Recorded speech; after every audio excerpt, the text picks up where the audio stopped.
کنه داسې کار و چې یو خبره به وکړو چې بس کټ مو کوه بدل مو دوه شول دوه ځل خبره کټ کا دوه انګور والا کنه نو مونږ لکه مایس من شاید د ډېرو مودې نه خیال دې کړی نو برېتې لګوو دا دغه کو ګیټ اپ کو کنه نو په مونږ د خلکو څه پورې شک دی چې دوی ژوندي ولي نه لکه د یوسف پورې ولي دا وخت د بوډاګانو دغه وخت نو مونږ د بوډاګانو کار هم ډېر زیات کړی نو اسماعیل شاید وایي چې زه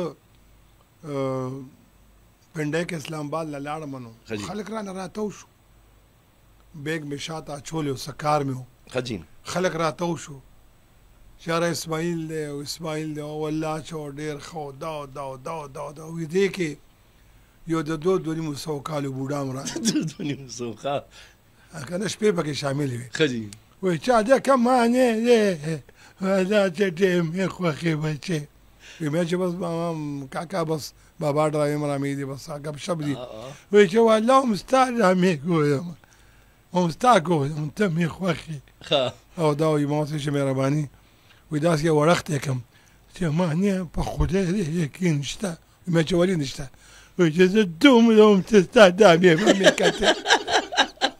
لکه ماشوم که سړی وایي ماشا بابا بلکل ولې ته به د دې نه هم لږ کم دغه کم عمره وې که نه نو